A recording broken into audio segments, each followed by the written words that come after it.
This is Delhi. Please stand by for our next broadcast. This is All India Radio. We now bring to you the recording of today's proceedings during the question hour in Lok Sabha. ये आकाशवाणी है. अभी आप आज लोकसभा में प्रश्नकाल के दौरान हुए कार्रवाई की रिकॉर्डिंग सुनेंगे.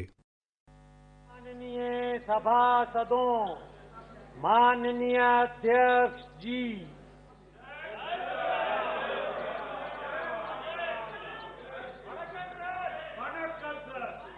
Question number 181 Shri Suresh Narayan Dharokar. Question number 181. प्रश्न संख्या 181. क्या स्वास्थ्य और परिवार कल्याण मंत्री यह बताने की कृपा करेंगे कि कोविड-19 का कितने लोगों को पूर्ण रूप से टीका लगाया जा चुका है? क्या सरकार ने टीका ले चुके लोगों, विशेषकर दूसरे अन्य रोगों से ग्रस्त लोगों के लिए बूस्टर डोज की व्यवस्था करने में तेजी लाने के लिए कदम उठाए हैं, और यदि हाँ तो तत्संबंधी ब्यौरा क्या है? ऐसे वर्ग के लिए बूस्टर शॉट्स दिए जाने का कार्य पूरा किए जाने की संभावित समय सीमा क्या है? क्या सरकार ने कोविशील्ड की डोज दिए जाने के बीच के अंतराल को कम करने के लिए कदम उठाए हैं? और यदि हाँ तो तत्संबंधी ब्यौरा क्या है, और यदि नहीं तो इसके क्या कारण हैं? मनसुख मांडविया, स्वास्थ्य और परिवार कल्याण मंत्री.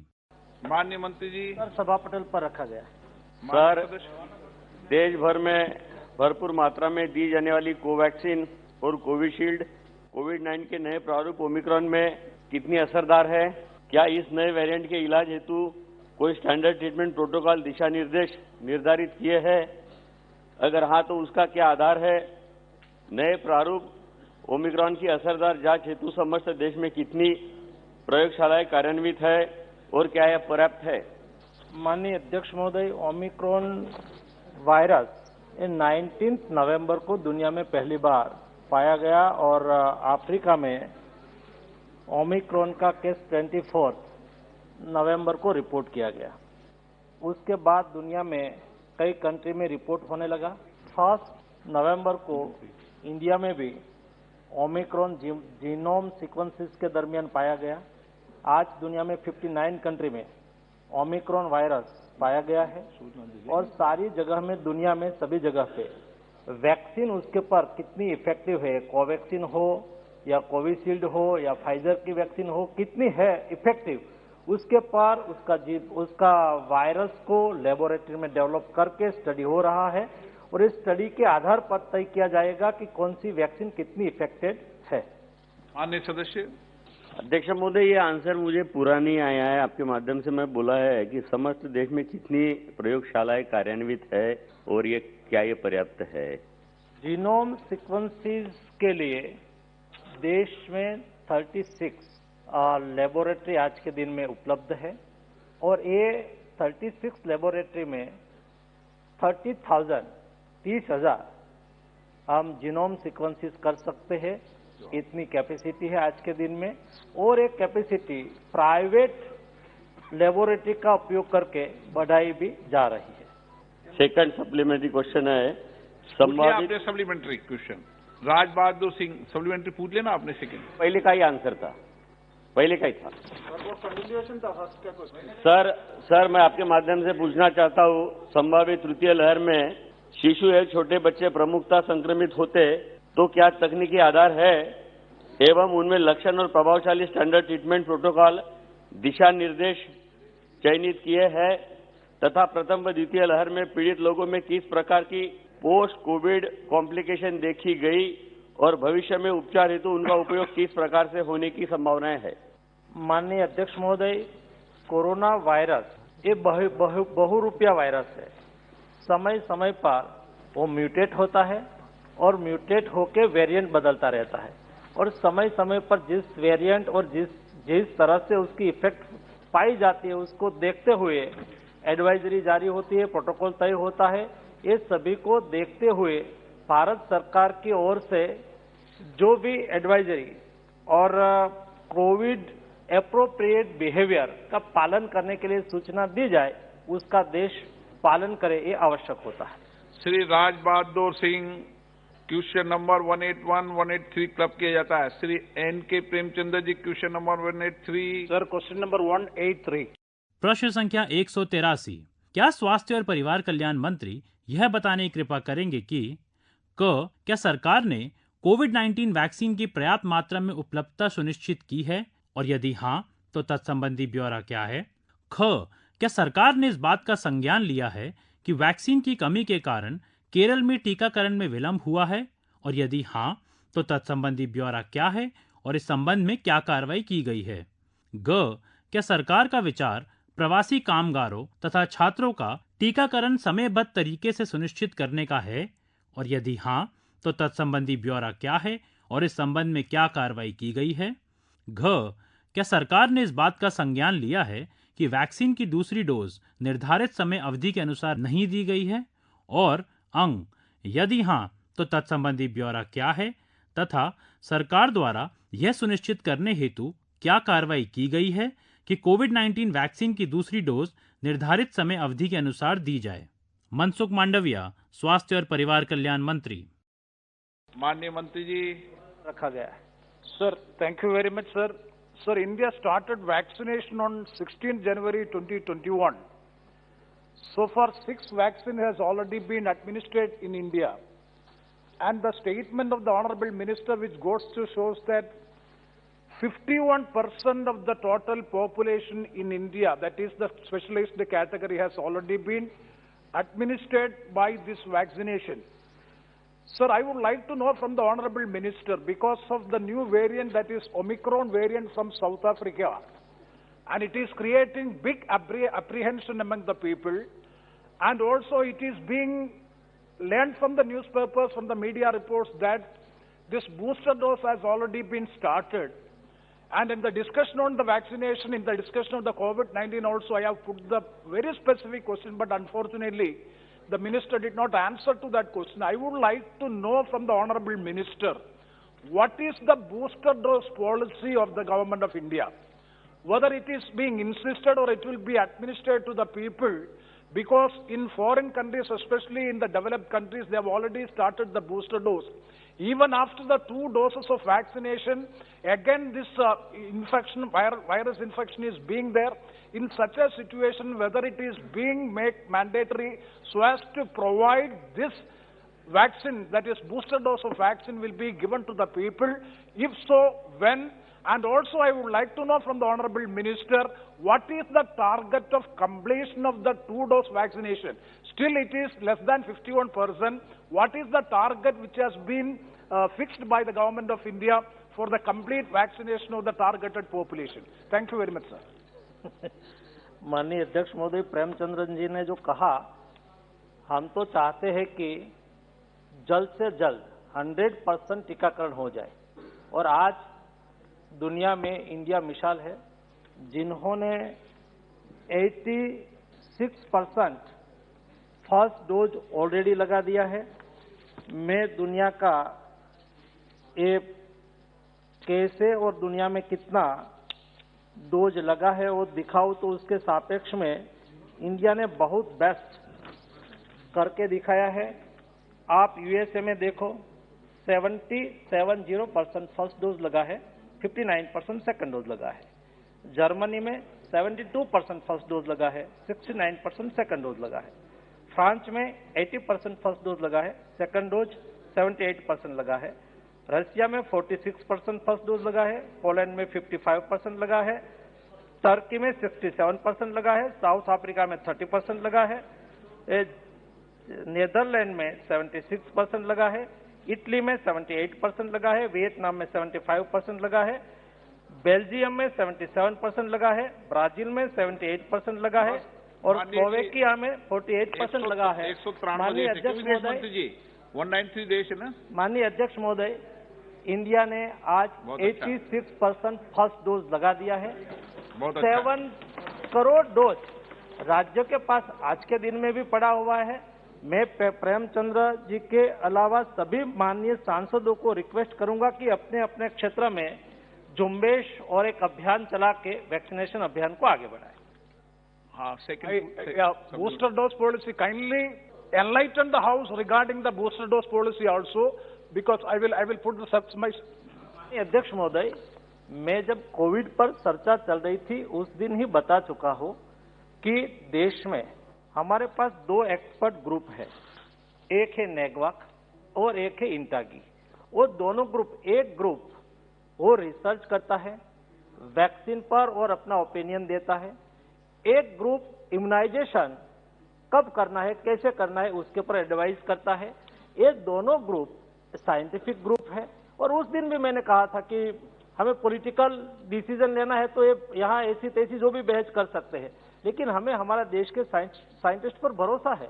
दुनिया भी हमारे साइंटिस्ट की सलाह लेते हैं। जब हमारे साइंटिस्ट कहेंगे तब हम ये पॉलिसी को आगे बढ़ाएंगे। राजीव रंजन सिंह जी, आपका सप्लीमेंट्री ने अलाउ कर दिया है, सेकंड अलाउ किया ना आपको। सेकंड में आपने बूस्टर डोज का पूछा ना, उन्होंने बूस्टर डोज का जवाब दिया। इतना तो नहीं हो कि मैं सेकंड में ध्यान ही नहीं हो मेरा। आपने सेकंड सप्लीमेंट्री बूस्टर डोज का पूछा है। ना बहुत फास्ट था और बहुत फास्ट था। आप पूछ लो कितना भी जवाब जवाब दे देंगे। Thank you very much, sir. Thank you. Sir, I would like to know from the Honorable Minister, in my state of Kerala, once it was model, everybody has declared it as the model to the whole nation and even to the globe. But unfortunately, nowadays it is seen that more than 55% of the cases reported in the country is from the state of Kerala. The mortality rate is also very high. I would like to know from the Honorable Minister whether the Government of India, especially the Union Ministry of Health and Family Welfare or ICMR, has conducted any research or study or analysis of the situation prevailing in the state of Kerala once it has done in a better way, and now it is being the highest worst in the country. Whether any study has been conducted, if it so, kindly give us the details. Thank you very much. माननीय अध्यक्ष महोदय, जब केरला में per day 30,000 case आ रहे थे, उस वक्त मैं स्वयं केरला गया था। वहाँ की स्टेट गवर्नमेंट के साथ विस्तार से बातचीत की थी और केरला में कई हॉस्पिटल का भी मैंने मुलाकात किया था और उस वक्त और एक एक्सपर्ट टीम को भी भेजा था। इस एक्सपर्ट टीम ने वहाँ 4-5 डिस्ट्रिक्ट में प्रत्यक्ष जाके मुलाकात लेके कई सुझाव दिए थे और ये सुझाव वहाँ की स्टेट गवर्नमेंट इंप्लीमेंट करे, इसके लिए आग्रह भी किया था। और उसमें सबसे महत्वपूर्ण है कोविड एप्रोप्रिएट बिहेवियर के लिए जो गाइडलाइन डिक्लेयर की है, उसको अच्छी तरह से फॉलो करने से हम कोविड में अपनी सुरक्षा को पा सकते हैं। राजीव रंजन सिंह जी। अध्यक्ष महोदय, वैक्सीन लगाने के मामले में देश ने इतिहास कायम किया है। इसके लिए सरकार की जितनी प्रशंसा की जाए कम है, और वह भी वैक्सीन, देश में निर्मित वैक्सीन लगाया गया। लेकिन जैसा माननीय मंत्री जी ने बताया कि जो कोविड का जो वायरस है वो वेरिएंट अपना बदल रहा है, लगातार बदल रहा है। पहले जो प्रारंभिक दौर में आया, फिर डेल्टा वेरिएंट कन्वर्ट होके आया और अभी ओमिक्रॉन आया। मैं माननीय मंत्री जी से आपके माध्यम से अध्यक्ष महोदय यह जानना चाहता हूं कि क्या सरकार ने कोई अध्ययन किया है, क्योंकि डेल्टा वेरिएंट जो था वो ज्यादा घातक था, वो सीधे फेफड़े को असर करता था और उसके कारण देश में एक अफरा तफरी का माहौल हुआ। हम माननीय मंत्री जी से आपके माध्यम से अध्यक्ष महोदय जानना चाहते हैं कि ओमिक्रॉन के नए वेरिएंट की जो चर्चा है उसका क्या प्रभाव और कितना प्रभावी है डेल्टा के कंपैरिजन में, या कितना घातक है वो, क्या इस पर सरकार ने कोई अध्ययन किया है, और अगर अध्ययन किया है तो उसका क्या परिणाम है? अध्यक्ष महोदय, जब से डेल्टा वेरिएंट की बात आई है और देश में फर्स्ट केस रिपोर्ट हुआ, आज 23 केस है ओमिक्रॉन का, तो ओमिक्रॉन का 23 केस आज देश में दिखाई दे रहा है। और हमने रेगुलर मॉर्निंग 9:30 को एक्सपर्ट ग्रुप, देश में जो ख्यातनाम हमारे साइंटिस्ट लोग हैं, वो उसमें एक्सपर्ट लोग हर सुबह इस विषय पर डिस्कशन करते हैं, बातचीत करते हैं और दुनिया में क्या हो रहा है, जहां ओमिक्रॉन वेरिएंट वायरस ज्यादा है वहां हॉस्पिटलाइजेशन कैसा है और जगह पे कैसा है, इंडिया में उसके ऊपर नजर रखी जा रही है, लेबोरेटरी में उसको ग्रो किया जा रहा है और उसके ऊपर इफेक्ट क्या हुई है वो चेक कर रहे हैं। सारी दुनिया आज उसके पर ओमिक्रॉन पर अध्ययन कर रही है और अध्ययन के आधार पर एक्सपर्ट लोग अपना ओपिनियन देंगे। श्री राम शिरोनी वर्मा। 183 नहीं, 183 नहीं, आपका क्वेश्चन थोड़ी 183 आप। जी सर, क्या सप्लीमेंट्री पूछो। सर क्या स्वास्थ्य परिवार कल्याण मंत्री आप बताने की कृपा करेंगे कि विश्व में कई देशों में कोरोना के नई वेरिएंट ओमिक्रॉन की तीसरी लहर, जिसका प्रभाव बच्चों पर ज्यादा देखा जा रहा है, को देखते हुए जहां 18 वर्ष से कम बच्चों का टीकाकरण जो विदेशों में लगना शुरू हो गया है, क्या अपने देश में भी 18 से कम उम्र के बच्चों के लिए क्या सरकार जल्द से जल्द टीकाकरण करने पर विचार कर रही है? यदि हाँ तो कब तक? माननीय अध्यक्ष महोदय, माननीय सदस्य ने बात की ओमिक्रॉन की इफेक्ट पर बच्चों पर। अभी ओमिक्रॉन वायरस की स्टडी की जा रही है। WHO ने भी वही बात कही है और हमारे साइंटिस्ट भी वही बात कह रहे हैं, और वो जब अपना ओपिनियन देंगे तब उसके ऊपर विचार किया जा सकता है। श्री मनीष तिवारी जी। स्पीकर साहब, आपका बहुत बहुत धन्यवाद। मैं आपके माध्यम से मंत्री जी से पूछना चाहता हूं, I have had the unfortunate occasion of dealing with the post-vaccine complication of a very close family member over the last 2 or 3 months. And I have been talking to doctors across the country. And they tell me that increasingly there is empirical evidence which is emerging to show that there are vaccine-related complications which are taking place. My question to the Honourable Minister, Mr. Speaker, sir, through you is, has the Indian Council of Medical Research or any other medical body conducted any kind of research or any kind of empirical evidence has been gathered to determine that what really is the incidence of post-vaccine complications, and has the government really institutionally taken a view as to how to deal with it and surmount it? माननीय अध्यक्ष महोदय, अपनी स्वयं की तासीर, अपनी body, हर body का अपनी अपनी तासीर होती है। उसके मुताबिक कभी कोई वैक्सीन की साइड इफेक्ट जब उसको अप्रूवल मिलती है, उसके पहले डिटेल स्टडी की जाती है और बाद में ही वैक्सीन को अप्रूवल दिया जाता है। और उसके अलावा भी कभी कोई अपनी बॉडी पर नेगेटिव इफेक्ट होती है तो वो अस्पताल जाते हैं और वैक्सीन से हुआ है ऐसा कोई उसको वहां प्रूफ होता है तो आगे की बात होती है माननीय अध्यक्ष महोदय। लेकिन मेरी रिक्वेस्ट ये है कि बिना कारण से ऐसी ये विषय वैक्सीन से ये हुआ, ये वैक्सीन से हो तो फिर से वैक्सीन की हेजिटेंसी होने लगेगी। एक बहुत प्रयास से अवेयरनेस के बाद वैक्सीनेशन अभियान चल रहा है, उसको वेग देना चाहिए। सही। Question number 182 Shri M Srinivas Reddy. प्रश्न संख्या 182। क्या स्वास्थ्य और परिवार कल्याण मंत्री यह बताने की कृपा करेंगे कि क्या सरकार को इस बात की जानकारी है कि कोविड-19 से पूर्व एवं उसके उपरांत देश में मानसिक स्वास्थ्य संबंधित समस्याओं में वृद्धि हुई है? यदि हाँ तो तत्संबंधी राज्य एवं संघ राज्य क्षेत्रवार ब्यौरा क्या है और इसके क्या कारण हैं? क्या संयुक्त राष्ट्र बाल कोष यूनिसेफ की एक रिपोर्ट के अनुसार देश में वैश्विक महामारी से पूर्व भी अनुमानतः 50 मिलियन बच्चे मानसिक स्वास्थ्य संबंधित समस्याओं से ग्रसित थे? क्या सरकार ने बच्चों के समक्ष आ रही मानसिक स्वास्थ्य संबंधी चुनौतियों की समस्या का समाधान करने हेतु कोई परियोजना आरंभ की है? और यदि हाँ तो इस परियोजनार्थ कितनी धनराशि आवंटित की गई है? और सरकार द्वारा मानसिक स्वास्थ्य संबंधित बढ़ती समस्याओं से निपटने के लिए अन्य क्या सुधारात्मक उपाय किए जा रहे हैं? डॉक्टर भारती पवार, स्वास्थ्य और परिवार कल्याण राज्य मंत्री। मनसुख मांडविया, स्वास्थ्य और परिवार कल्याण मंत्री। माननीय मंत्री जी। पटल पर रख दिया है। श्री तिरुनावक्रा सर। मेट्रो। माननीय मंत्री जी। सर उत्तर सभा पटल पर रख माननीय सदस्य, please honourable member ask question. Sir, thank you very much, sir. Sir, as per the minister's statement, under the district mental health program, only 84.13 crore is approved for 2021 throughout the country-wise.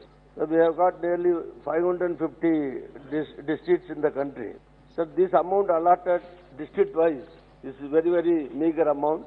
Whether the government will try to increase the amount district-wise.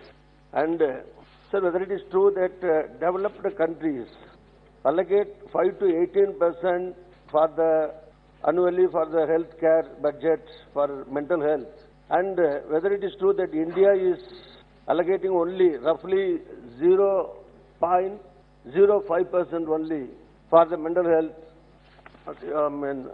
health care, and The budget estimate 2017-18 was 3.5 million rupees. In 2018-19, it was 5 million rupees. Sir, whether it is true that that amount has been reduced, allotment is reduced in 2019-20, it is reduced to only rupees 4 million, and this year 21-22 also it has come down only 4 million. Why this amount every year is getting reduced while the disease is increased? Youngsters of this country and women more affected due to this COVID. Also, a lot of people are affected, but the amount. Why the amount is getting reduced year by year? Whether the government will try to increase the amount, and whether the government, central government will help to establish state-wise mental health care programs. Honorable Minister, please answer. Sir, माननीय sir ने जो प्रश्न उठाया है वो mental health को related है। उन्होंने सवाल किया है कि अध्यक्ष महोदय हम फंडिंग कम दे रहे हैं। मैं आपके माध्यम से ये सूचित करना चाहूँगी कि अलग अलग लेवल पे, चाहे वो प्राइमरी हेल्थ केयर हो, सेकेंडरी हो या टर्शरी हो, अलग अलग लेवल पे सरकार काम कर रही है। प्राइमरी लेवल पे, सेकेंडरी लेवल पे सर हम जो फंडिंग देते हैं वो स्टेट से जो भी एनएचएम के अंडर हमें पीआईपी मिलता है, चाहे वो किसी जिले से हो, किसी भी स्टेट ने अगर हमें अप्रूवल दिया है, प्रपोजल दिया है तो हम उसे अप्रूव करते हैं। और जिस तरह से हमने डिस्ट्रिक्ट मेंटल हेल्थ प्रोग्राम के द्वारा ये निधि दी जाती है, अभी हमने 692 जिलों में जो जिनके यहाँ से वो प्रपोजल मिले हैं वहाँ पे हमने राशि आवंटित की है। कम से कम 4 लाख एक जिले को मिल रहे हैं और 12 लाख उसी जिले को अलग अलग प्रोग्राम के द्वारा, जो कि हम बच्चों को या महिलाओं को रिलेटेड हो, उसके अवेयरनेस के लिए हो, चाहे उनके लाइफ स्किल प्रोग्राम के लिए हो, चाहे अलग अलग माध्यम से अवेयरनेस हो, इसके लिए वो दिया जाता है। और इसके अलावा टर्शरी केयर में सर हम हमारे 3 इंस्टीट्यूट है, जो बेंगलुरु में है, जो आसाम में है, जो रांची में है, उसके लिए अलग अलग आवंटित राशि आवंटित की है, जो कि लगभग 600 करोड़ है। तो मैं कहना चाहूंगी आपके माध्यम से, अगर हम जिला लेवल से ये प्रपोजल स्टेट से आते हैं तो केंद्र सरकार इसके लिए राशि आवंटित करती है। धन्यवाद। Sir, the central government has approved 19 government medical colleges throughout the country, and it has allotted 35 crores for the improvement, for the establishment of additional courses, additional facilities in the medical colleges. And in this program, how many government medical colleges are selected from Tamil Nadu, and what is the amount allotted to government colleges selected in Tamil Nadu? अध्यक्ष महोदय, आपके माध्यम से मैं ये सूचित करना चाहूंगी कि जैसे टर्शरी केयर में हम सेंटर ऑफ एक्सीलेंस को भी काम करते हैं और पीजी डिपार्टमेंट जो कि ये अलग अलग मेडिकल कॉलेज या फिर इंस्टीट्यूट को लेके है, तो सर वो अभी 19 ऐसे इंस्टीट्यूट और मेडिकल कॉलेज को लेके हम उसको काम कर रहे हैं। और सर रिगार्डिंग तमिलनाडु उसका ब्रीफ में आपको दे देती हूँ detail. Thank you. Shri Satpal Singh ji. मानसिक स्वास्थ्य संबंधी और विशेष रूप से कोविड-19 के बारे में नियंत्रण करने के लिए भारत सरकार ने जो ऐतिहासिक काम किया है, उसके लिए मैं माननीय प्रधानमंत्री जी, हमारे पहले के स्वास्थ्य मंत्री डॉक्टर हर्षवर्धन जी और वर्तमान के हमारे स्वास्थ्य मंत्री श्री मनसुख भाई जी का उनका मैं बड़ा अभिनंदन करता हूं। आप प्रश्न पूछो। मेरा सवाल यह है अध्यक्ष जी कि मानसिक बीमारियों के बारे में भारत सरकार जितना ज्यादा खर्च उनके नियंत्रण में, उनकी दवाइयों पर खर्च करती, लगभग 99% दवाइयों पर खर्च होती है, या बीमार होने के बाद हॉस्पिटल में क्या सुविधाएं दी जाएंगे उसके ऊपर खर्च होती है। हम लोग जो है बरसों से सुनते आए हैं कि prevention is better than cure. इलाज से हम लोग उसको रोकथाम कैसे कर सके। मेरा उसमें कहना है कि जो आज जो सर्वे हुआ है कि 10.6% जो है 18 साल से ऊपर के उम्र के जो लोग हैं उसमें मानसिक बीमारियां आ रही हैं। आयुर्वेद में इसके बारे में बहुत विस्तृत वर्णन दिया गया किन किन कारणों से मानसिक बीमारी होती है, जो है गर्भावस्था से लेकर के बाद में। कि मैं माननीय मंत्री जी सवाल मेरा ये है कि आयुर्वेद के अंदर हमारे प्राचीन जो हमारा नॉलेज सिस्टम है उससे लेकर के और एलोपैथी के साथ मिलाकर के क्या भारत सरकार इस पर को रणनीति तैयार करेगी ताकि हमारे बच्चे, हमारी जो जनता है वो मानसिक रूप से रोगी न हो पाए। धन्यवाद।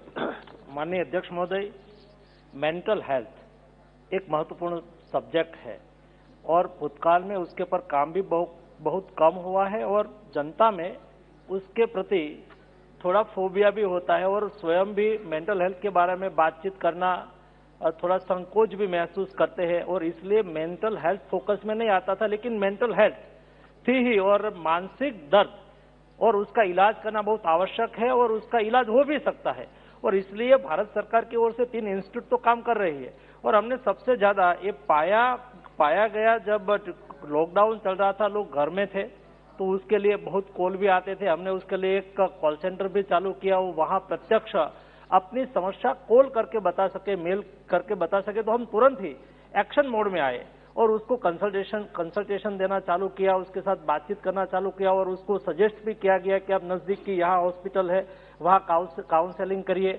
माननीय सदस्य महोदय ने बहुत अच्छा प्रश्न पूछा है कि आयुर्वेद और एलोपैथी को मिक्स करके उसके लिए कोई थेरापी आप तय कर सकते हो। हमारे यहाँ ह्यूमन साइकोलॉजिकल हमारी सामाजिक रचना ही पहले तो ऐसी थी। ये रचना के तहत फैमिली में कोई एक फैमिली ज्वाइंट फैमिली हुआ करता था, ज्वाइंट फैमिली में साथ में रहते थे और जब बच्चे को कोई उसकी माँ थोड़ी सी एक टपली मार देती थी तो वो दौड़ के अपने दादी के गोद में चले जाते थे और दादी उसको संभालती थी, कहती थी कि तेरी मम्मी को मैं डांटूंगा। ऐसा करते थे तो बच्चा मेंटली ठीक हो जाता था, क्योर हो जाता था, उसके मन में शास्ति नहीं होती थी। ये सारी हमारी सोशल इंजीनियरिंग भी इतना अच्छा था, सामाजिक व्यवस्था इतनी अच्छी थी, उसमें से भी उसको ट्रीटमेंट मिल जा सकती थी और उसकी ट्रीटमेंट एलोपैथिक और आयुर्वेदिक सभी चिकित्सा से मिक्स करके आज करनी ही चाहिए और उसकी दिशा में हम फोकस काम कर रहे हैं। Shrimati Mahua Moitra. Thank you, sir.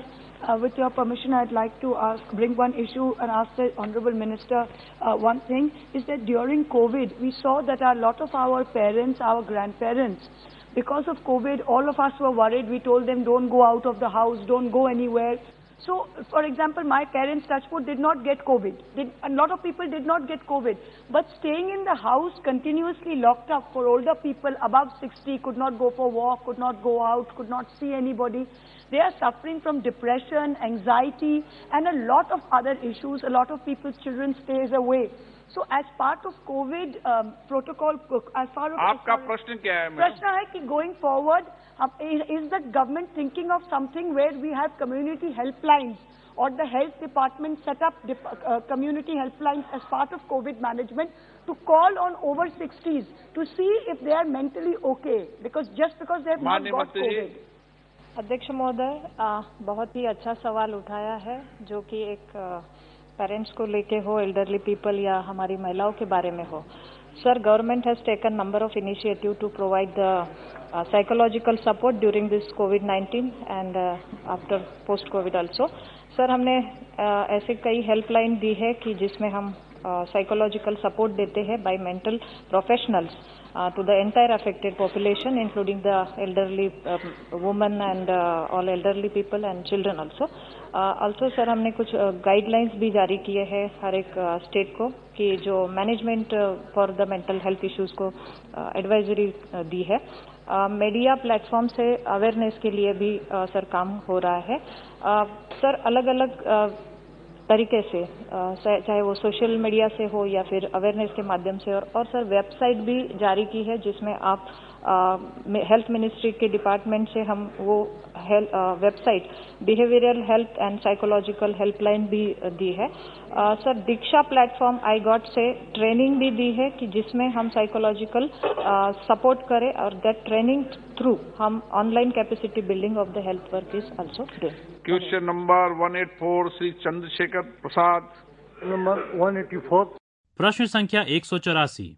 क्या रक्षा मंत्री यह बताने की कृपा करेंगे कि क्या सरकार ने बिहार सहित विभिन्न राज्यों में रक्षा भूमि पर अतिक्रमण का संज्ञान लिया है? यदि हाँ, तो तत्संबंधी ब्यौरा क्या है? और अतिक्रमणकर्ताओं से ऐसी भूमि को मुक्त कराने हेतु बिहार सहित राज्यवार क्या कदम उठाए गए हैं? अजय भट्ट, रक्षा राज्य मंत्री। रक्षा मंत्री जी, रक्षा राज्य मंत्री जी। सभा पटल पर रख दिया गया है माननीय सदस्य।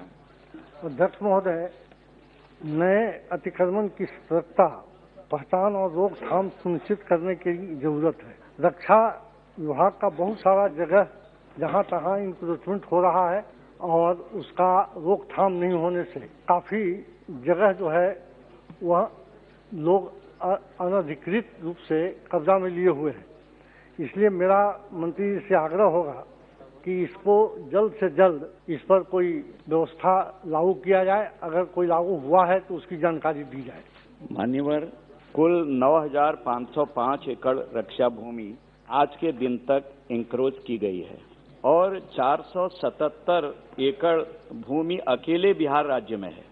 बिहार के बारे में मान्यवर आपने पूछा है, जिसमें से 338 एकड़ भूमि पर अतिक्रमण हथवा एबेंडेंड एयरफील्ड गोपालगंज बिहार में है और 53 एकड़ राज्य सरकार की इकाइयों के द्वारा अतिक्रमित की गई है। हमने बहुत से ऐसे उपाय किए हैं कि कितनी भूमि आपने कहा है अभी तक खाली की गई है, वो वैसे लिखित दिया है। और आप तो बताओ आपकी पॉलिसी क्या है कि डिफेंस की जमीनों पर कब्जा करने की सरकार की पॉलिसी क्या है? बस वो पूछा है, मैं उसका जवाब देता हूँ। जी, हमने बहुत सारे कदम इसमें उठाए गए हैं। एक तो हमने कंप्लीट लैंड रिकॉर्ड को डिजिटाइज कर दिया गया है, जितने भी रिकॉर्ड होंगे। दूसरा, लैंड मैनेजमेंट सिस्टम के अंतर्गत डिफेंस लैंड की जीआईएस लेयर डेवलप कर दी गई है और रिकॉर्डेड जो हमारी इंक्रोचमेंट की गई लैंड है उसे अलग से जीआईएस लेयर उसकी क्रिएट की गई है, जिसकी उसमें मॉनिटरिंग की जा रही है। मान्यवर, एक हमने लेटेस्ट टेक्नोलॉजी के द्वारा सर्वे कराया जा रहा है, जिसमें ड्रोन सर्वे की जा रही है और जिससे हमने ड्रोन सर्वे में हमारा महाराज फील्ड फायरिंग रेंज में 3,37,00,000 जो एकड़ भूमि है उसकी सर्वे 2 महीने में हमने की है, जो इंक्रोच थी। इसी तरह से हमने और पॉकेट्स पर भी इसी तरह फील्ड फायरिंग जहां जहां पर है हमारी रेंज, उनको भी दिखवा रहे हैं। और भाभा एटॉमिक रिसर्च सेंटर द्वारा डेवलप किया गया हमारा एक सॉफ्टवेयर है, उसके माध्यम से न्यू जो कंस्ट्रक्शंस करे गए हैं उनको भी डिटेक्ट किया जा रहा है। धन्यवाद, बहुत अच्छा जवाब। कोई पॉलिसी बता दी अब कोई? Thank you. Question number 185 Shri Jyotirmay Singh Mahato. Question number 185। प्रश्न संख्या 185। क्या विधि और न्याय मंत्री यह बताने की कृपा करेंगे कि क्या सरकार ई न्यायालय मिशन मोड परियोजना का कार्यान्वयन कर रही है और यदि हाँ तो इस संबंध में निर्धारित किए गए लक्ष्यों एवं प्राप्त की गई उपलब्धियों का ब्यौरा क्या है और उक्त परियोजना के अंतर्गत पश्चिम बंगाल सहित राज्यवार कितने न्यायालयों का डिजिटलीकरण किया गया है? पश्चिम बंगाल सहित राज्य एवं संघ राज्य क्षेत्रवार अधीनस्थ न्यायालयों के डिजिटलीकरण में की गई प्रगति की स्थिति क्या है? और केंद्र सरकार तथा राज्य सरकारों द्वारा ई न्यायालय व्यवस्था को तीव्रता से अपनाए जाने हेतु पश्चिम बंगाल सहित देश भर में क्या कदम उठाए गए हैं और भावी योजनाएं क्या हैं? किरेन रिजिजू, विधि और न्याय मंत्री। माननीय मंत्री जी, स्टेटमेंट टेबल पे रखा। अध्यक्ष महोदय, आपने मुझे समय दिया, इसके लिए आपका बहुत बहुत धन्यवाद। माननीय मंत्री महोदय, आपके द्वारा दिए गए उत्तर से मैं पूरी तरह से सहमत हूं कि हमारी सरकार देश की न्यायालयों का डिजिटलाइजेशन करने के लिए प्रतिबद्ध है और इस दिशा में सराहनीय कार्य कर रही है। साथ ही माननीय मंत्री महोदय से मैं ये भी पूछना चाहता हूं कि मेरे लोकसभा क्षेत्र पुरुलिया सहित जंगल महल के जिलों में ई न्यायालय मिशन मोड परियोजना की वर्तमान स्थिति क्या है और देश भर के न्यायालयों में जो सालों से लंबित केस है, डिजिटलाइजेशन से इन केसों को कम करने की कितनी सहायता मिलेगी? माननीय मंत्री जी। सर, सारे देश में जितने भी कोर्ट्स हैं, चाहे वो डिस्ट्रिक्ट कोर्ट हो या सबऑर्डिनेट कोर्ट्स हो, उसको कंप्लीटली डिजिटलाइज करने का जो एक प्रोसेस है वो बहुत ही व्यापक रूप से चल रहे हैं। जहां तक पश्चिम बंगाल और उनके संबंधित जो कॉन्स्टिट्यूंसी के बारे में पूछा है, वो इन्फॉर्मेशन मैं अलग से दे दूंगा, लेकिन अगर आप कहेंगे तो मैं पूरा देश का ब्यौरा दे सकता हूं, लेकिन माननीय मंत्री जी को मैं अलग से उसका इन्फॉर्मेशन भेज दूंगा। सप्लीमेंट्री। धन्यवाद। डॉक्टर मनोज राजौरिया। धन्यवाद माननीय अध्यक्ष महोदय जी। सर्वप्रथम तो मैं देश के माननीय प्रधानमंत्री श्री नरेंद्र भाई मोदी जी और हमारे कानून मंत्री जी को बहुत आभार और धन्यवाद देना चाहूंगा कि कोविड जैसी विपरीत परिस्थितियों के बावजूद भी कोर्ट्स को जो ऑनलाइन सुनवाई की व्यवस्था की गई है, और उसमें चाहे सुप्रीम कोर्ट ने भी पूरे विश्व में सबसे अधिक डिजिटल केस जो सुनवाई की गई है, और आज विश्व के लीडर के रूप में सुप्रीम कोर्ट ने लगभग 1.5 लाख केसों की सुनवाई कोविड के इस दौरान में की है। इसी प्रकार से हाई कोर्ट्स ने भी 55,24,000 से ज्यादा सुनवाई की है। आपको जवाब देने के लिए थोड़ी कहा है, आप क्यों संख्या, आप तो पूछो प्रश्न है। अच्छा काम किया, इसके लिए मैं माननीय मंत्री जी को बधाई देता हूं। साथ में ही एक प्रश्न करना चाहता हूं कि जिन जगहों पर वीडियो कॉन्फ्रेंस की व्यवस्था नहीं की गई है और जो जवाब जो ई कोर्ट्स में सुनवाई कर रहा है उसका जवाब अभी तक जो होता है पोर्टल के माध्यम से जो लाभार्थी उनको नहीं मिल पा रहा है, मेरा माननीय मंत्री जी से सवाल है कि जो न्यायालय में ई कोर्ट्स की सुनवाई हो रही है उसका जो जवाब है उसकी प्रति भी ऑनलाइन मिले, और साथ में ही जो अंग्रेजी में जवाब दिया जाता है, साथ में अंग्रेजी के साथ में राजभाषा हिंदी और स्थानीय राज्यों की भाषाओं में भी क्या उसका ट्रांसलेट करके जो लाभार्थी को जो मिल सके, ताकि उस न्यायालय के फैसले को वो समझकर उसका लाभ प्राप्त करे। क्या सरकार इसका विचार रखती है? सर, सबसे पहले तो मैं सदन को जानकारी देना चाहता हूं कि इस कोविड के समय में हमारे जितने भी कोर्ट है, सुप्रीम कोर्ट से लेकर के नीचे के जो कोर्ट हैं, पूरी तरह से सुनवाई वीडियो कॉन्फ्रेंसिंग ऑनलाइन जो भी टेक्नोलॉजी का माध्यम से उन्होंने प्रयास किया है वो सराहनीय है। मैं उसको बहुत अप्रिशिएट करता हूं। हमारे डिपार्टमेंट ऑफ जस्टिस की ओर से भी बहुत प्रयास किया गया है कि हम किसी तरह से हम जो सुप्रीम कोर्ट में ई कमेटी बने हुए हैं, सुप्रीम कोर्ट के सीनियर जज के नेतृत्व में ई कमेटी बने हैं, उसके साथ हमारा डिपार्टमेंट ऑफ जस्टिस बहुत क्लोजली मिलकर काम कर रहे हैं। और जो वर्चुअल हियरिंग या जो वीडियो कॉन्फ्रेंसिंग का जो जिक्र किया है और उन्होंने स्वीकार भी बताया, इसके अलावा हम 21 हाई कोर्ट्स में वीडियो कॉन्फ्रेंसिंग का रूल्स को इम्प्लीमेंट कर चुके हैं सर, और अतिरिक्त 28 हाई कोर्ट्स और 22 डिस्ट्रिक्ट कोर्ट्स में वीडियो कॉन्फ्रेंसिंग को एडॉप्ट किया गया है।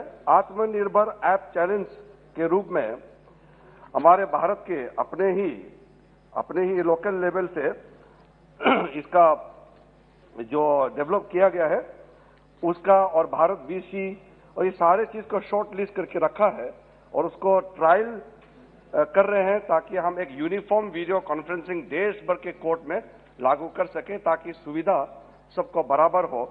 तो मेरे ख्याल से सर, जो हम टेक्नोलॉजी को जो इस्तेमाल करके इस वक्त सारा देश के कोर्ट्स में वीडियो कॉन्फ्रेंसिंग वर्चुअल हियरिंग जो कर रहे हैं, इससे लिटिगेंट्स को भी मदद मिला है और लॉयर्स को भी मदद मिला है, और आगे चल करके जो पेंडेंसी ऑफ केसेस है उसको भी कम करने में मदद मिलेगा। श्री हसन मसूदी जी। जनाब स्पीकर साहब, ज्योग्राफी और टोपोग्राफी और कोविड की वजह से और फॉर फाइनेंशियल रीजन, आप तो हाई कोर्ट में रहे हो, आप आज उस हाई कोर्ट में आज में क्या परिवर्तन हुआ ये पूछो। जब इस वजह से ये जो कोर्ट मुफस्सल कोर्ट है, it is now court of last resort for most of the people, क्योंकि लोगों के पास पैसा नहीं है वो जाए ऊपर वाले कोर्ट में। तो क्या स्टेप्स उठाए गए ताकि यहाँ भी एक रियलिटी बन जाए मुफस्सल कोर्ट में? खासकर मैं जम्मू कश्मीर के हवाले से कहूँगा, शुपियां है, कुलगाम है, बाकी जो दूर दराज इलाके हैं, अगर इंसाफ फराहम करना है एट द डोर स्टेप तो वहां ही होना चाहिए ताकि उनको के लिए कोई मजबूरी न हो। तो क्या वो स्टेटस क्या है? और दूसरी बात है, जो कभी भी हमें सिक्योरिटी रीजंस की वजह से इंटरनेट पर पाबंदी लगानी पड़ती है, तो ऐसी कोई व्यवस्था है ताकि उस पाबंदी से कोर्ट सिस्टम जो है, जुडिशल सिस्टम में कोई ऐसा उससे दूर रहे और वो फिर भी वो सुविधा लोगों को मैसर हो ताकि लोग उसका फायदा उठा सकें। सर, माननीय सदस्य खुद जज रहे हैं और मैं पिछले महीने जब कश्मीर घाटी गए थे तो उनके कलीग्स जो जजेस हैं वहां, उनसे भी मिलना हुआ, चीफ जस्टिस और लोअर जुडिशरी में भी कई जो डिस्ट्रिक्ट कोर्ट के जजेस नीचे सबसे मिले, और जो माननीय सदस्य ने यहाँ जो अनुरोध किया या सजेशन दिया है उसको मैंने वहां कहा है कि ये सारा प्रपोजल जो भी है, हमको आप लोग जो भी भारत सरकार से मदद चाहिए हम उसको कोशिश करेंगे जो हम हो सकते हैं। अदरवाइज जो आपने कही है कि जो एक टेक्नोलॉजी के माध्यम से आम आदमी को तुरंत किस तरीके से जस्टिस दे सके, हम इंसाफ दे सके, मैं पूरा इस सदन में आपका भावना को कदर करते हुए मैं भरोसा देना चाहता हूं कि जितना जल्दी तुरंत हम इंसाफ दे सके उस दिशा में हम कदम जो बढ़ रहे हैं, और देश भर में जो हम डिजिटाइज करने का कार्यक्रम है वो बहुत ही जल्द संपूर्ण भारत में कंप्लीट हो जाएगा। श्री कल्याण बनर्जी जी। Sir, with great respectfully I am saying to the Honorable Minister, with a very laudable object you are proceeding, no doubt about it. There are many constraints are there, that also I am aware about it. The thing, sir, what Mr. Sikdar has just now told, that the problem is this really in the trial court, in the district court. It has not yet been installed. It has to be seen first. Family courts are not functioning at all. Women are being deprived. Sir, I have a only question is this. You have, in your statement, it has been stated that 1,151.8 crores amounts have been released to various high courts for this purpose. This is the statement has been made. I will request you to just to give the breakup for 3 high courts, nothing more than that I am asking. That is, one is Calcutta High Court, second is Allahabad High Court, and fourth, Bombay High Court and Gujarat High Court. These are the 4 high courts. How much amounts have been allocated? With respect, I have put this question. As I have stated earlier also, for the details of all the states and union territories, I have already provided the details in the answer. The additional information of which honourable member has sought, I will definitely give entire details of how much money we have sanctioned, because we will have to consult with the High Court, the Registrar General and all. Otherwise, it's difficult for the Ministry of Law and Justice to seek the information directly from the court. And you know the procedure. Definitely, I will seek the information and provide it. But regarding the difficulties which we face, the department has constituted a committee, the Department of Justice, to ensure the e-court projects which are located in far-flung areas, which are termed as technically not feasible. So this is a challenge which honourable member mentioned, and we have brought into the committee Department of Telecom, the E-Committee of Supreme Court of India, NIC, BSNL, VD, that is an NGO, to prepare SOP for lodging complaints, capacity upgradation of WAN bandwidth, and the committee has recently submitted its report, and we are working on that. Question number 183, माननीय श्री कोमती रेड्डी वेंकट रेड्डी, माननीय सदस्य note, Shrimati Ranjan Ben Bhatt. प्रश्न संख्या 186, क्या स्वास्थ्य और परिवार कल्याण मंत्री यह बताने की कृपा करेंगे कि क्या सरकार द्वारा गर्भ का चिकित्सीय समापन संशोधन नियम 2021 अधिसूचित किए गए हैं, और यदि हाँ तो तत्संबंधी ब्यौरा क्या है? क्या गर्भपात संबंधी नए नियमों में अवयस्कों को संवेदनशील वर्ग के रूप में मान्यता दी गई है और उनके लिए सेवाओं को और सुलभ किए जाने की मांग की गई है, और यदि हाँ तो तत्संबंधी ब्यौरा क्या है? क्या सामाजिक कलंक और पॉक्सो अधिनियम 2012 या बाल यौन उत्पीड़न के विरुद्ध कानून के साथ प्रतिकूलता की स्थिति से गर्भ का चिकित्सीय समापन करने के लिए अवयस्कों को मान्यता देने में बाधाएं उत्पन्न होती हैं, और यदि हाँ तो तत्संबंधी ब्यौरा क्या है? क्या गर्भ का चिकित्सीय समापन संशोधन नियम 2021 में ऐसी संवेदनशील महिलाओं के नए वर्ग को परिभाषित किया गया है जिन्हें कतिपय शर्तों को पूरा करने पर और 2 चिकित्सकों की अनुमति से गर्भ के समापन की अनुमति दी गई है, और यदि हाँ तो इसके कार्यान्वयन की स्थिति का ब्यौरा क्या है और इस संबंध में किस प्रकार के उल्लंघनों का पता चला है और क्या कार्रवाई की गई है? डॉक्टर भारती पवार, स्वास्थ्य और परिवार कल्याण राज्य मंत्री। माननीय मंत्री जी, पटल पर रख दिया है। क्वेश्चन नंबर 187, श्री दयानिधि मारन जी। प्रश्न संख्या 187, क्या स्वास्थ्य और परिवार कल्याण मंत्री यह बताने की कृपा करेंगे कि प्रधानमंत्री स्वास्थ्य सुरक्षा योजना के 5वें, 6ठे और 7वें चरण के अंतर्गत अखिल भारतीय आयुर्विज्ञान संस्थानों एम्स संबंधी संस्वीकृत परियोजनाएं एवं उनकी वर्तमान स्थिति तथा उन्हें पूरा करने के लिए निर्धारित समयावधि का एम्स मदुरई और एम्स तेलंगाना सहित परियोजनावार ब्यौरा क्या है? उक्त प्रत्येक परियोजना के संबंध में आवंटित एवं व्यय की गई धनराशि मद सूचीवार वर्षवार और परियोजनावार कितनी है? ग. एम्स मदुरई के लिए भर्ती, शैक्षणिक अनुदानों, वेतन अथवा संस्थागत प्रचालन लागतों के संबंध में कितनी धनराशि आवंटित एवं व्यय की गई है अथवा व्यय किए जाने का प्रस्ताव है? घ. क्या एम्स मदुरई का अस्थायी अथवा अंतरिम आधार पर प्रचालन करने के लिए किन्हीं वैकल्पिक स्थलों अथवा संस्थानों का चयन किया गया है, और यदि हाँ तो ऐसे स्थलों या संस्थानों के चयन हेतु अपनाए गए मानदंडों सहित तत्संबंधी ब्यौरा क्या है? और अंग. एम्स मदुरई तथा एम्स तेलंगाना से संबंधित परियोजनाओं को पूरा करने में विलंब के क्या कारण हैं?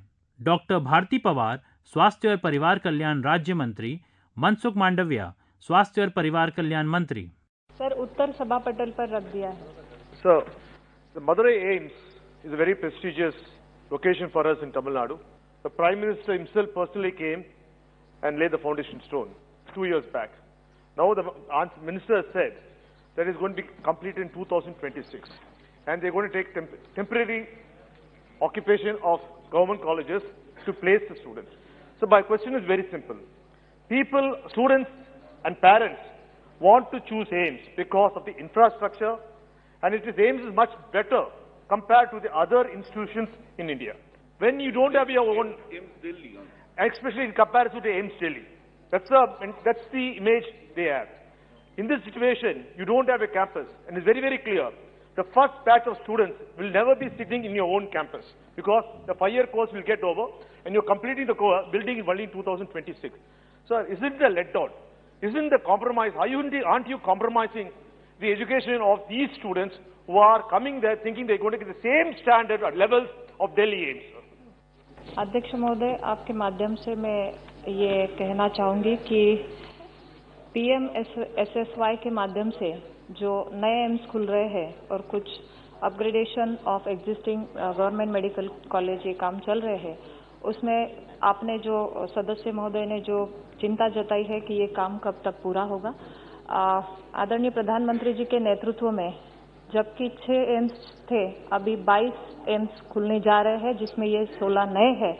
सर, मैं आपके माध्यम से यही कहना चाहूँगी कि मदुरई में जो काम है वो मदुरई प्रोजेक्ट के लिए लोन जो है वो एक जापान इंटरनेशनल कॉरपोरेशन एजेंसी के थ्रू सर वो मिला है, और उसमें सर कुछ प्रोसेस लगते हैं, कुछ सर्वे लगते हैं सर, उसमें टाइम लगता है, और ये एग्जीक्यूटिव एजेंसी भी अपॉइंट हो चुकी है।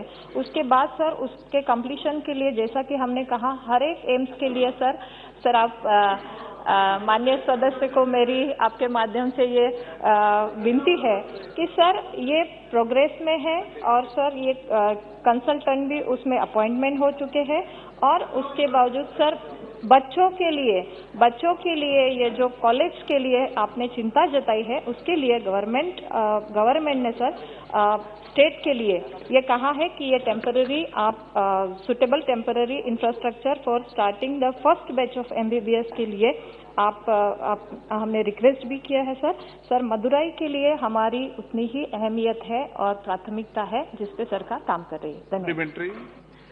Sir, the entire medical institution in India is governed by the Medical Council of India. If an individual like me would like to start a medical college, I should have my own campus, my own building. So as an advocate, you know that. There are so many cases in the Supreme Court where licenses are being cancelled for institutions because they don't have their own building. National Council of Medical. And National Council of Medical of India has very, very clear said and cancelled those licenses. How come AIIMS of Madurai or AIIMS in other parts is borrowing, including Patna, including Patna, is borrowing building space from another government hospital? How are you excluded? Then if you are excluded, you should also do the same exception to other private medical colleges. And if so, have you got any exception by the cabinet? Is there any law accepting you to do this? Thank you, sir. अध्यक्ष महोदय, ये विषय बहुत महत्वपूर्ण है और गुस्से करने का विषय नहीं है। यही सरकार है जिन्होंने प्राइमरी हेल्थ केयर उपलब्ध हो उसके लिए हेल्थ एंड वेलनेस सेंटर भी चालू किया है। नेशनल हेल्थ मिशन के तहत डिस्ट्रिक्ट हेल्थ इंफ्रास्ट्रक्चर को भी बढ़ाया जा रहा है और देश के नागरिकों को बेस्ट टर्शरी हेल्थ केयर मिले, इसके लिए देश में 22 एम्स स्टार्ट करने के लिए प्रावधान किया है और उसकी शुरुआत भी की है। उसमें से सर इंफ्रास्ट्रक्चर तुरंत ही नहीं बन जाता है, डिसीजन हो जाता है, डिसीजन होने के बाद एक प्रोसेस के अनुसार इंफ्रास्ट्रक्चर खड़ा होगा। लेकिन हम माननीय अध्यक्ष महोदय आपके माध्यम से सदन को बताना चाहता हूं कि हम एजुकेशन क्वालिटी में कोई बार्गेनिंग नहीं करेंगे।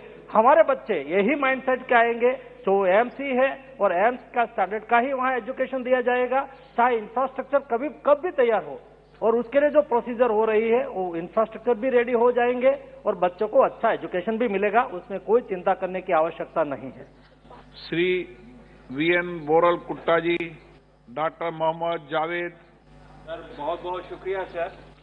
ये फेज 5, 6, 7 में 11 एम्स खोलने की बात थी, जिसमें से सिर्फ एक बिहार में है।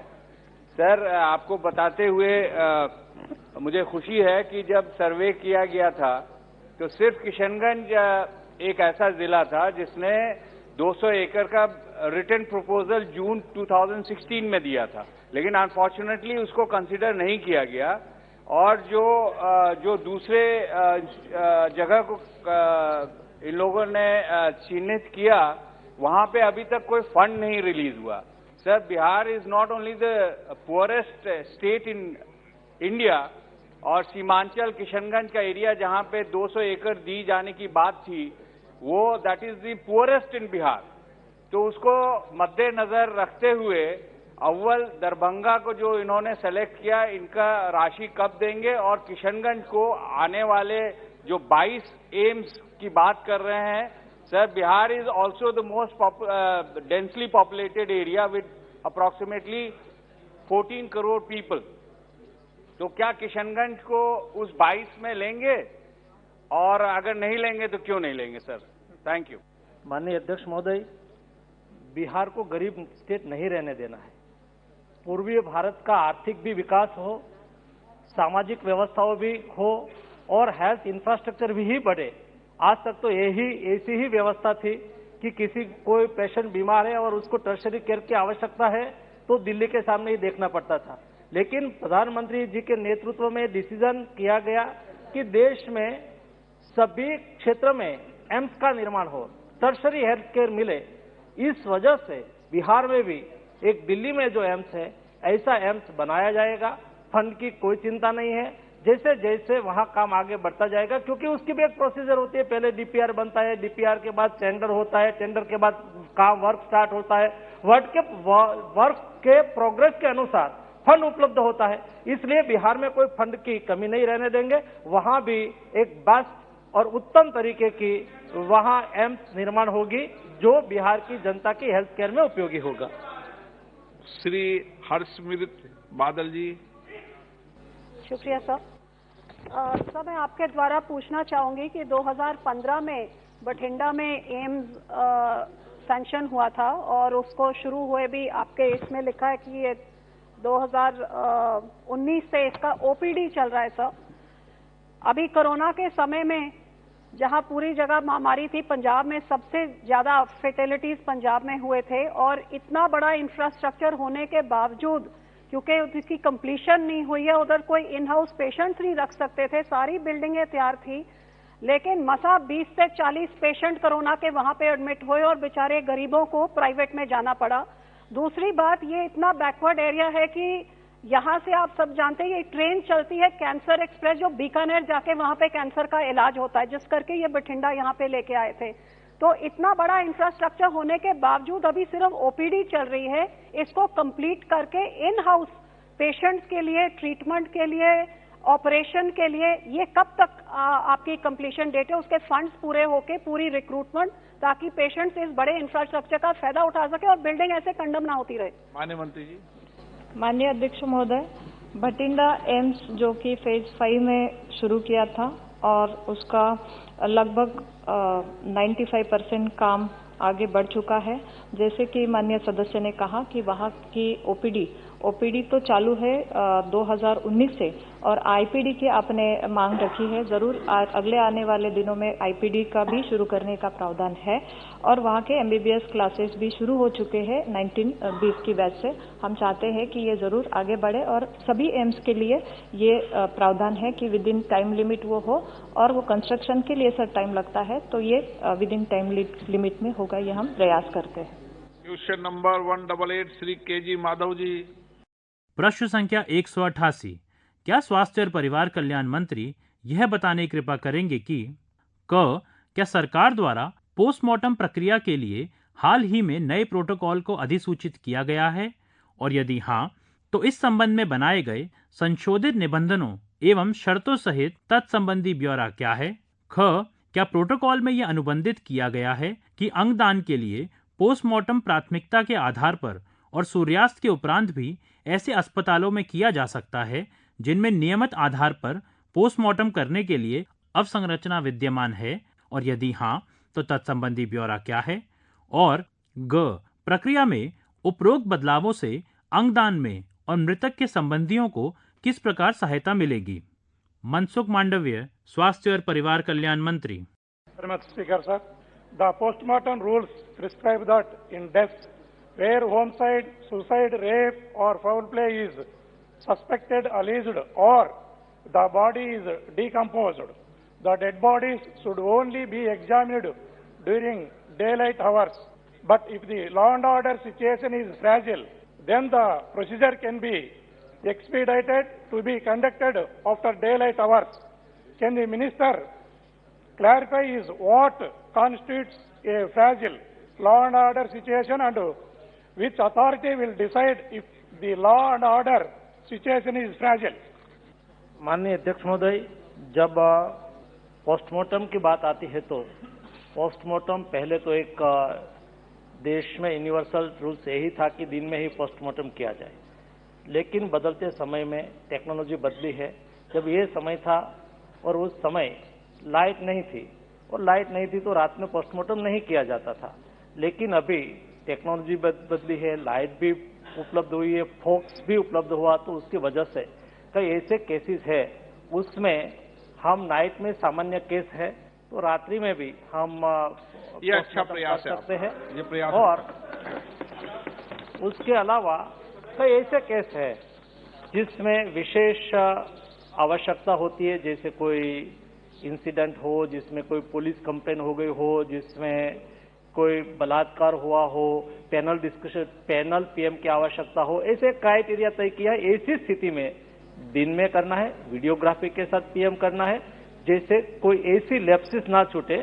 और कई ऐसी भी व्यवस्था, फॉर एग्जांपल किसी को अभी ऑर्गन डोनेशन का समय बदल आया है तो ऑर्गन डोनेट करके एक दूसरे व्यक्ति को अपनी नई जिंदगी दी जा सकती है। ऐसी स्थिति में ऑर्गन की तो एक समय होता है, समय ज्यादा चला जाता है तो फेल कर जाता है, बिगड़ जाता है, तो शॉर्ट टाइम में पहुंचाना होता है। तो ऐसी स्थिति में और तुरंत ही उसका पीएम करके ऑर्गन डोनेट करके दूसरे का जीवन बचे, इस तरह की व्यवस्था उसमें की गई है। माननीय सदस्य Sir, the handwritten postmortem reports were often not legible.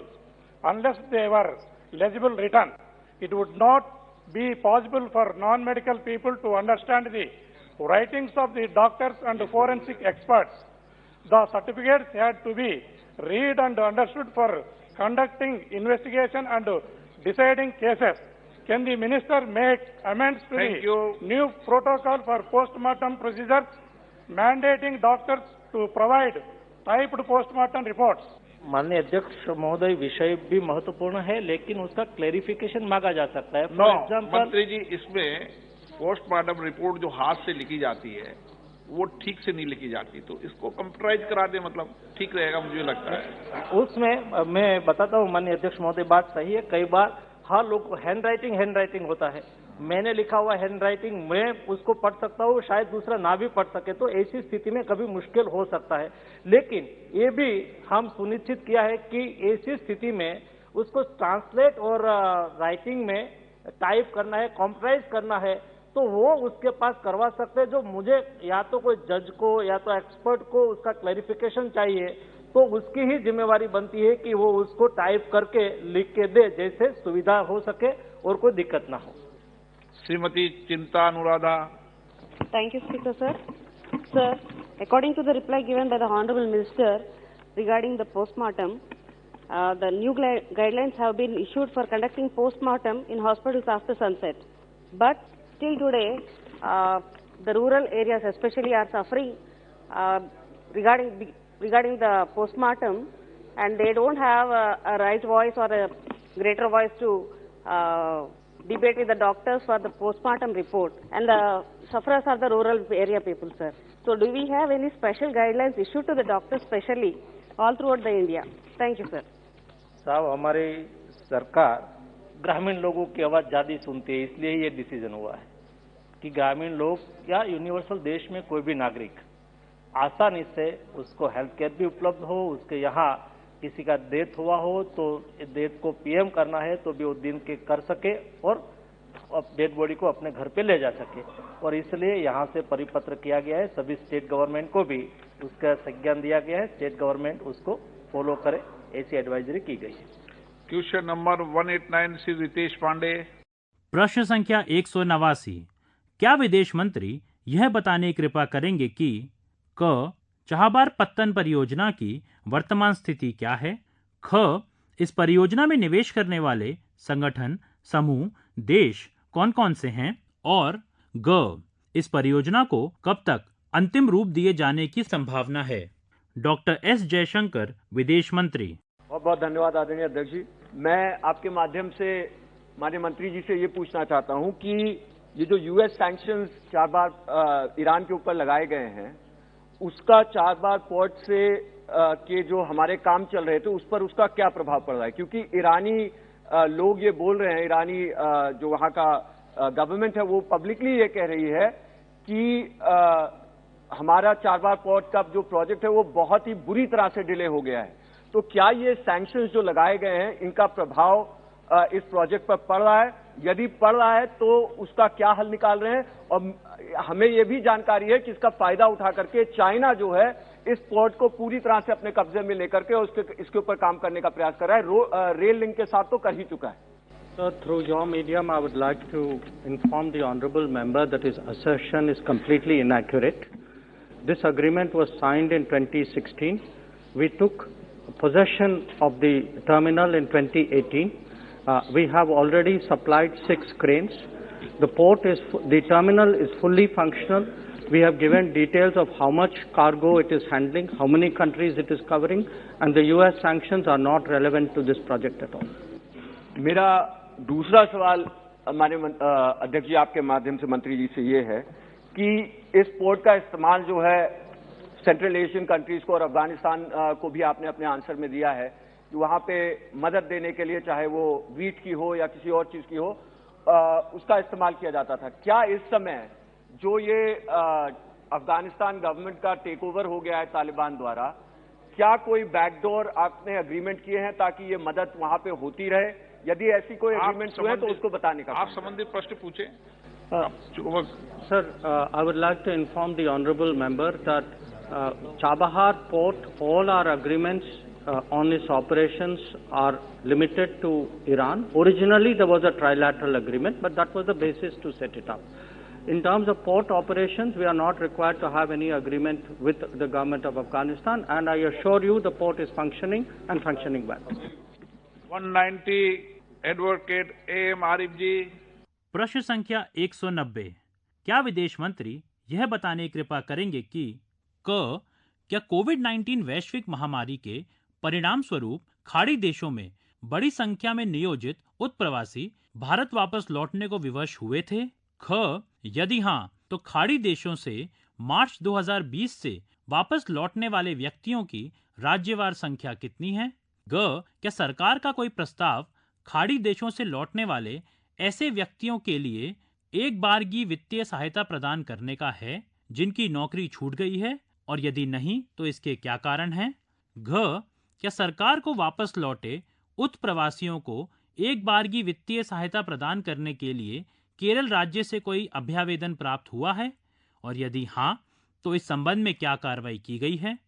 और क्या सरकार उत्प्रवासी कामगारों को कोविड-19 से उत्पन्न वित्तीय संकट से उबरने के लिए सक्षम बनाने हेतु खाड़ी देशों में उत्प्रवासी कामगारों के लंबित वेतन एवं भत्तों के भुगतान की प्रक्रिया को तेज करने हेतु विदेश स्थित भारतीय दूतावासों को अनुदेश देगी, और यदि हां तो तत्संबंधी ब्यौरा क्या है? डॉक्टर एस जयशंकर, विदेश मंत्री। Statement is laid on the table. Sir, as we know, the NRIs are big contributors to in our Indian economy. Sir, will the government consider to include more projects in Atmanirbhar Bharat package for these NRIs who return back to India?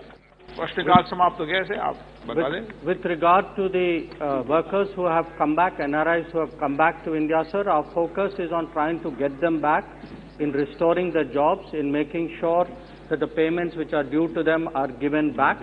So that has been very much the focus of our activities, and the full details are given in my answer. अभी आप आज लोकसभा में प्रश्नकाल के दौरान हुए कार्यवाही की रिकॉर्डिंग सुन रहे थे। You were listening to the recording of today's proceedings during the question hour in Lok Sabha. This broadcast came to you from the Delhi station of All India Radio.